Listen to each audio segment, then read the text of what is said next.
Welcome back, folks. We are going to be spending the next 30 minutes together, and we're going to be talking about a compound that I have been intrigued about for a really long time. And when I started to dig into the research, I started to realize, sometimes your spidey sense is onto something. And I was also driven to research it a little bit more because when I was at a conference in June. I was speaking at the Health Optimization Summit in London, and one of the exhibitors handed me a bag of product, and I was like, "Wow, this is really cool! I didn't know we could use this compound like this."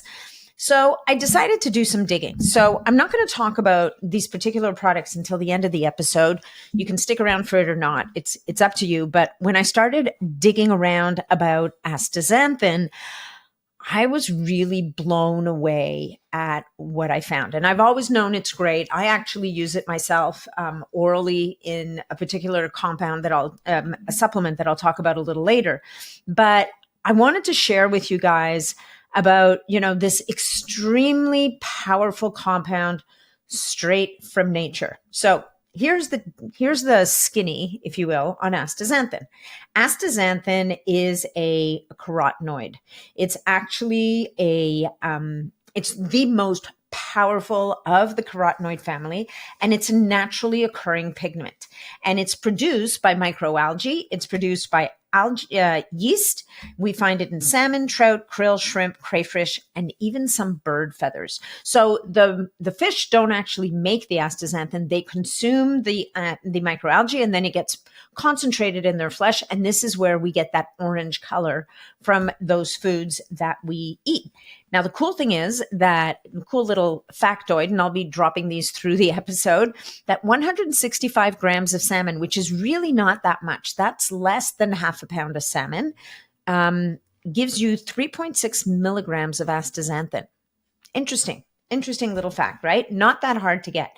Now, one thing that I think is really important to get out right at the beginning of this episode is that there are a lot of synthetic astaxanthin products out in the market. You want to be really, really mindful that what you are getting your hands on is natural astaxanthin, because natural astaxanthin significantly reduces oxidative and free radical stress versus synthetic astaxanthin that pretty much doesn't do a whole lot of that. You get 50 times more power quenching singlet O2, so that's that damaging oxygen, and 20 times stronger at neutralizing free radicals. So you got to go for the real thing here. The synthetic is super cheap. The natural astaxanthin is not as cheap. It's definitely a little bit more expensive because it's a natural compound, but it is worth the money. So it is, let me give you some more little numbers here. Astaxanthin is 800 times stronger than CoQ10. Wow. Like, that's massive. It's 550 times stronger than green tea catechins. That would be like EGCG. It's 6,000 times more potent than vitamin C, 11 times more potent than beta carotene, and 2.75 times stronger than lutein. So lutein and beta carotene are also carotenoids, but astaxanthin is the most powerful of that family. It is also best absorbed in the presence of something fatty, right? So something like cholesterol, for example, or fat. Because why? Because it's fat soluble, right? It's really good for blood lipids, and it's really good for immune function. It's even more powerful than fish oil for immunological responses. Also decreases chances of vascular and infectious diseases. Astaxanthin will increase the production of superoxide dismutase, which is a very important antioxidant. It increases production of catalase as well as glutathione peroxidase. So you can see here, these are all antioxidant enabling molecules. So it augments all of this stuff. So it's actually so powerful that there are a lot of people would say it's a really good thing to cycle, because sometimes having such a powerful antioxidant on board at all times is not, you might say maybe it's a little bit too much of a good thing, right? So Here's a few other things about astaxanthin that I think is really interesting. It's a very, like I said, it's a very powerful antioxidant. Its chemical structure allows it to trap and neutralize free radicals. And for those of you who are watching this, yeah, I'm looking down at my notes because I want to kind of be organized about this and I don't want to forget anything really important. So I am using notes for this episode. I'm not ashamed to say it. Hopefully that's cool with you guys. It also protects cells from damage by neutralizing free radicals and reducing oxidative stress. So it's a really, really, in this world where we're exposed to so many toxins and so much oxidative damage, it's a very important thing to have on board. Now, here are the different areas that astaxanthin can be helpful for. And so there's lots of human research, more animal research, but interestingly enough, one of the areas that really tweaked my interest, there's not a lot of animal research on because it's not legal to do animal research for this topic. So I'm going to get to it in a minute. But first of all, let's talk about how, number one, it is a super powerful antioxidant, right? By neutralizing free radicals and decreasing oxidative stress, it actually protects cells, which I just said a minute ago. It is also a powerful anti-inflammatory, so it can help to reduce systemic inflammation. Now, the downstream effects of number one and number two here, these two factors, is incredibly powerful for a number of different areas and conditions. Now, if you guys have been to any of my talks, or if are familiar with the hallmarks of aging, you will remember that one of the newer hallmarks of aging that's been identified is inflammaging. So it's that inflammation, chronic inflammation, that drives the aging process at a cellular level. So this is a very interesting compound that may be really useful at combating this very thing. Now, what are the different areas that astaxanthin in human health can be helpful for? Well, it's good for immune support.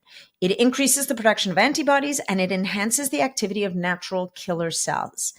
It also has been shown in some human studies. Now, this is one where people talk about this, muscle and exercise recovery. So people talk about it.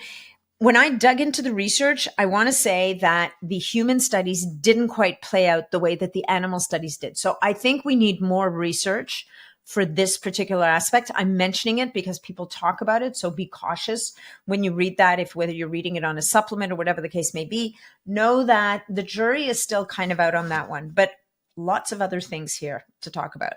It is extremely powerful for brain health.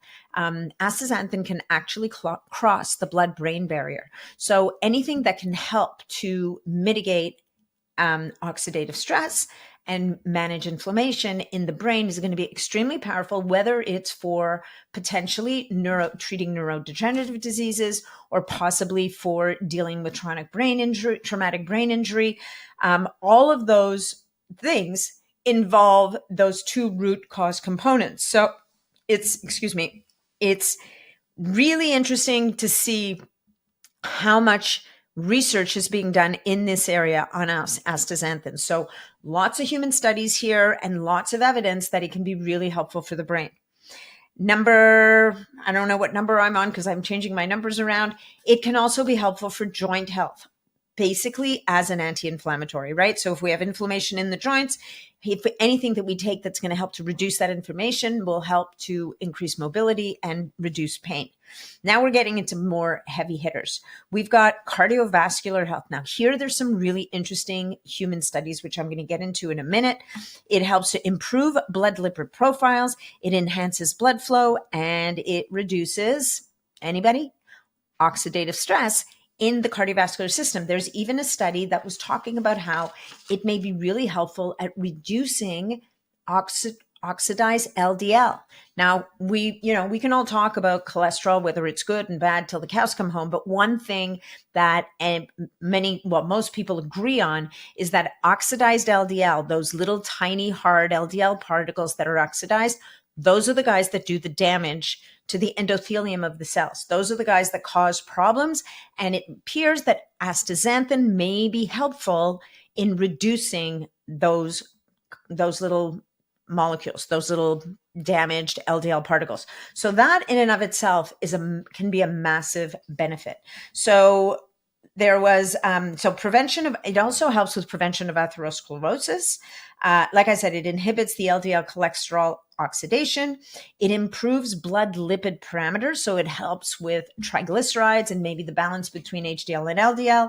It increases heart mitochondrial membrane potential. Oh my God, what does that even mean? It's good for the membrane of mitochondria in the heart. Mitochondria are the little energy factories. There are a ton of them. The heart is very dense in mitochondria because it's always needing energy, and anything that can improve the health and the potential, right, across that membrane, the electric potential across that membrane is going to be very, very critical at improving the supply of oxygen in the heart. So if it can help with specifically mitochondrial health, that's a win, right? It improves blood flow rate by reducing oxidative stress and inflammation, and it also reduces plasma IL-6, TNF alpha, which is tumor necrosis factor, and also serum amyloid A. So it helps to basically just keep the blood flowing and reduces some of these inflammatory cytokines. There are small human studies that showed promising results in patients also who were vulnerable to heart failure. So if you go on PubMed, if you're one of those people that likes to do your own research, throw in astaxanthin and cardiovascular health, and you're going to come out with a whole bunch of stuff. The other area that I found really interesting for astaxanthin was around diabetes. It is as an antioxidant, which can reduce antioxidative stress. It can also even help to improve insulin and glucose levels in the blood. So there was a randomized control study, a pretty small one, like only 54 patients with type 2 diabetes. And they were given either 12 milligrams of 6 milligrams. So there were 4 groups. There was 12 milligrams, 6 milligrams of placebo versus 12 milligrams or 6 milligrams of the astaxanthin. And they were given that for 8 weeks. And in the astaxanthin group, they saw a reduction in plasma IL-6. They got a reduction in TNF alpha, which is that tumor necrosis factor again, as well as a reduction in HbA1c, which is that sugar marker on red blood cells that survives over 3 months. In another study, there were 44 participants, 2 different types of diabetes. It went for 8 weeks. They were given 8 milligrams of astaxanthin daily. And in this case, they saw an increase in serum adiponectin, a decrease in visceral body fat, a decrease in fructosamine concentration, a decrease in serum triglycerides, a decrease in plasma glucose, a decrease in lipoprotein cholesterol concentration, as well as systolic blood pressure. So you can see here that there's like massive systemic benefits, and it all goes back to that reduction of oxidative stress and the anti-inflammatory benefits. So what's another area that astaxanthin can be good for? Check out even in cancer. Now, cancer is a bit more complicated. I would say that there's some really promising literature around certain types of cancer, but there was one mouse study where they gave astaxanthin to mice before inducing tumors. So in these little mice, they basically gave them astaxanthin, and then they did that thing, and they induced a tumor in the mice. And the mice that got the astaxanthin didn't have as big tumors, or if they even got them. The bad news was that in the mice, when they already had a tumor, if they gave them astaxanthin, it seemed to increase the propagation of the tumor. And I believe they were mammary tumors in this case. So this is where we're not quite sure. This is where this powerhouse of a molecule, sometimes there's a good side and a dark side. So definitely, and so definitely in the case of cancer, you don't want to be taking something like this until we know more. Having said that, outside of cancer, it seems to have some real benefits for the immune system in terms of increasing natural killer cells, increasing the production of antibodies, and really boosting immunity. So I would say that, for healthy people, this is an incredible compound. I would say that it's also really a good idea probably to cycle it and not be on it all the time. But definitely it has some really powerful benefits. and hopefully is going to continue to be researched. Okay, let's get to this next area that I think is also really interesting about astaxanthin, and that is, can it be used topically? Now, I asked that question because I was handed the stuff, and the stuff happened to be a skincare line that's based on astaxanthin. Now, I haven't done the episode yet where I talk about my own beauty routine, my own skincare routine, but I have two categories of compounds that I use for skincare. One is what I call my pro-aging, my technical products, if you will. So that's my Young Goose spermidine serum and spermidine cream. That's where I'm going to be using my GHK copper serum and all those kinds of more technical products. And then there's the natural stuff. And I love my natural skincare, right? So I have products from Living Libations that I literally couldn't live without. Like my routine for taking off my makeup at night is with this Immortelle Best Skin Ever oil that I just put on with a couple of drops of that oil with some water on my face, and it takes off all my makeup. It is unbelievable. But the products that I was handed at this conference were all made with astaxanthin, and they are amazing. Like, not only is it skincare, but it's actually natural makeup. So I will, on the weekends, when I'm not recording anything, when I'm not on camera, and I'm not even actually wearing that much makeup now, but definitely when I'm recording and on camera, I'm going to be wearing more traditional makeup. I try to buy organic, clean makeup as much as possible. But on the weekends, if I want to put my glow on and I want a little bit of blush and a little bit of lipstick, this line of product is fantastic. But I'm like, okay, great. So it smells really nice. It looks really good. Is it doing me any good? Is it doing anything more than just being, let's say, hydrating and making me look really glowy? Well, it turns out that astaxanthin, they did a study on mice. They were able to do a study on mice on wound healing. Now, here's the interesting thing, that animal research can't be done for cosmetics, right? This is from cosmetic companies being such bad actors for so many years and doing horrible things to bunnies and God knows what, putting terrible products into their eyes and all those things. There are now laws that say that you cannot test product on animals for cosmetics, but they could test this for wound healing.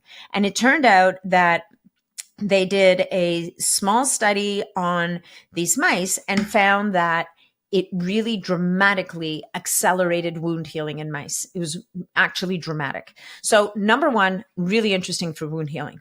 Number two, I came across several actually human studies. Now, a lot of the human studies are going to use oral astaxanthin for skincare.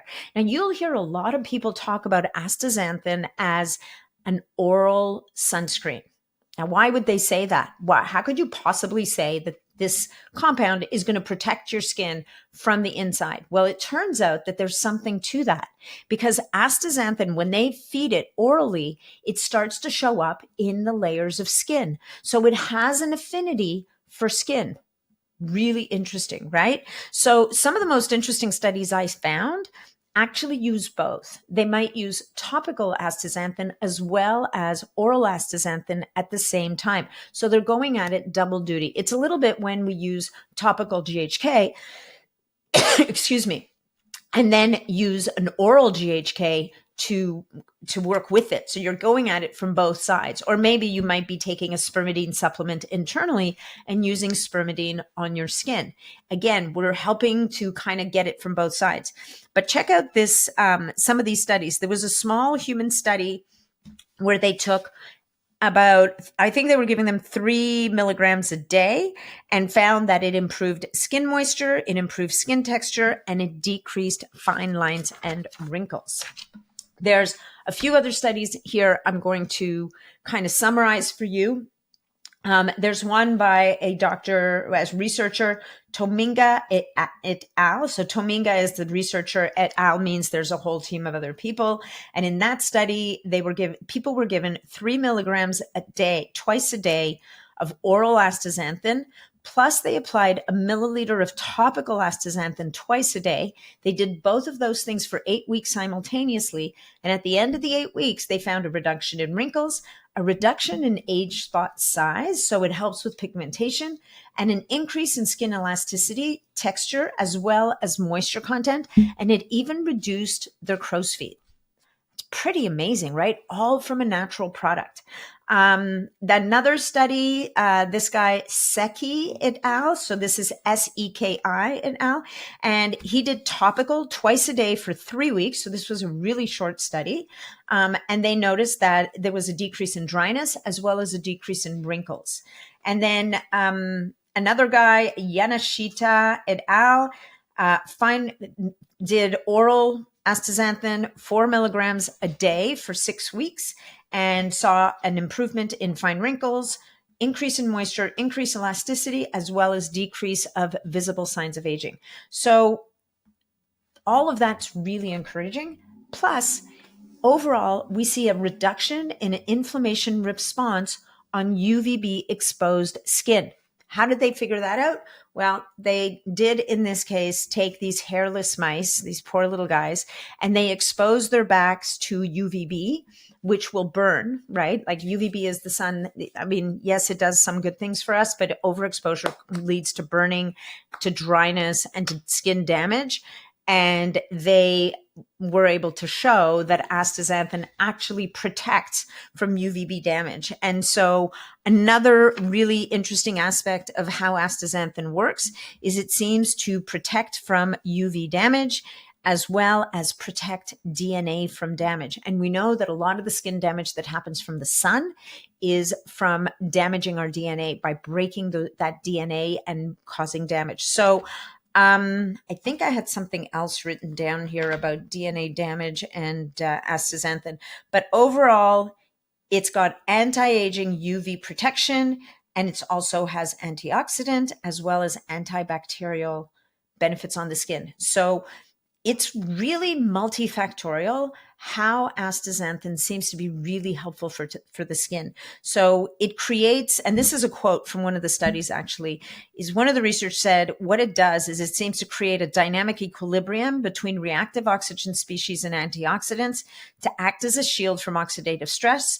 And that oxidative stress actually would cause collagen and elastin to break down, which in turn will decrease tensile strength and elasticity in the skin, and ultimately will result in age spots, wrinkles, and dermal matrix disruption. So it's going to disrupt that skin matrix.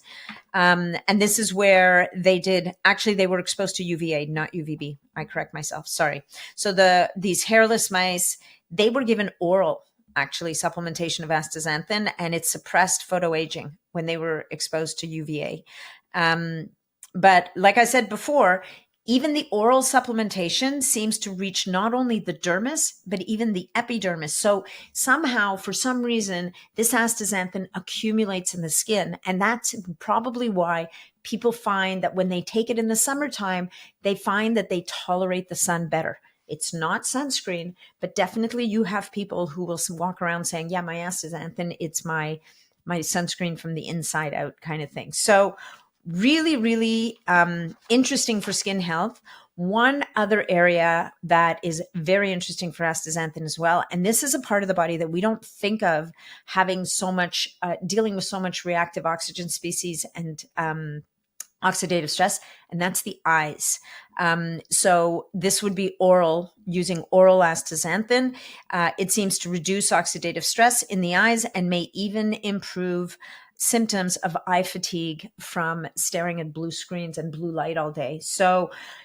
So many interesting benefits from this natural pigment. Like that's all it is, right? So where can you find it? So good astaxanthin supplements. Like I said before, what you're going to want to do is find a natural astaxanthin. The supplement that I use that has astaxanthin in it, the oral one, is Quicksilver. And interestingly enough, it's a product called Membrane Mend because they use that product in their 3-month BioAge Reset program when they get to the part where we're strengthening and feeding cell membranes and helping to make them healthy, because of course a healthy cell membrane is going to allow the right things, nutritive things in, and help to transport the things we don't want out. So Quicksilver's Membrane Mend, it actually, the first ingredient is natural astaxanthin, and I believe it's a 3 or 4 milligram dose per 3 to 4 milligrams per dose. So you could take that once. I think in the protocol, you would take it twice a day. In some of the studies, I've seen them use as much as 12 milligrams a day. I would say that you could cycle that in, but that's probably more than you'd want to take on an ongoing basis, the 12 milligrams. I would say 3, 4, maybe even 6 milligrams a day is pretty safe or pretty good. But I actually think the FDA has a lower limit than that. Sorry, I wrote it down somewhere here. Oh no, here you go. FDA has approved up to 12 milligrams a day of astaxanthin for adults, but for less than 30 days. So maybe you want to go with a lower dose and take it longer. Certainly, if it's summertime and you feel like you're getting more sun exposure, you might want to do like 6 milligrams a day or 4 milligrams twice a day and take it through the summer. And one thing I didn't mention is the algae that is most commonly used to produce natural astaxanthin is called Haematococcus plurialis. I'm pretty sure I said that properly. No, I did not. It's Haematococcus pluvialis. That's the algae, the microalgae that's used to produce astaxanthin. Okay, so back to what I was saying. So the oral supplement that I found, you can find others, but definitely we know that quicksilvers are always going to be the best and amazing. And for those of you guys who are interested in getting your hands on that, we'll put a code in the show notes. But you can always go to my website, natnidham.com, go to the Nat Recommends page for supplements. You'll find quicksilver there, and there'll be a discount code that you can use. Now, about those products that were handed to me at that conference, the company is called Nebu Naturals, and they're actually based in the UK.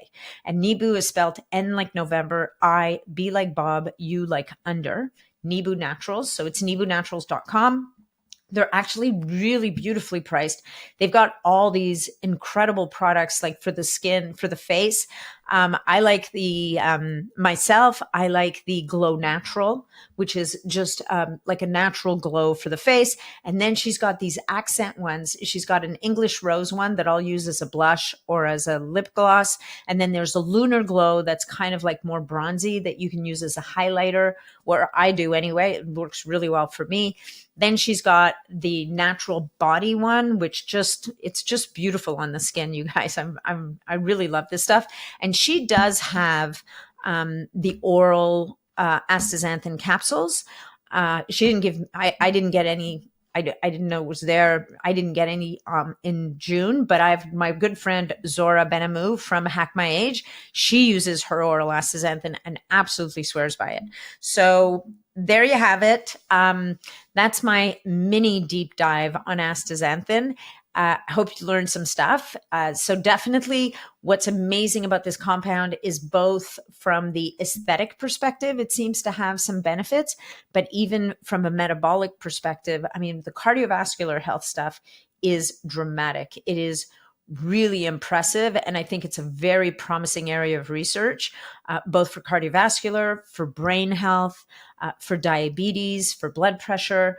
It just, because it's so foundational in its effect in that very powerful antioxidant and anti-inflammatory way, the downstream and satellite effect of what it's going to have systemically on the body are going to be very wide ranging. So let me know if you have any questions. And if you want to learn more about astaxanthin, maybe we can dig around some more. But I think I pretty much covered most of the big topics. At this point, it's about keeping an eye on the research and seeing what keeps coming out, because it's definitely a compound of interest. There's a whole lot of research out there on it, lots and lots of papers. So thank you so much for listening. Thank you for being here. Always a pleasure doing these dives for you guys. Thank you so much for joining me. Remember, if you get value from this episode and you know but anybody else who would, please make sure that you share it out with your friends, your networks, and people around you. And any comments or questions, find me on Instagram at Natalie Nidham, and we'll be posting about this episode anyway. So if you have any other questions, make sure to put them in there. So thanks for being here. Thanks for listening, and we'll see you again soon.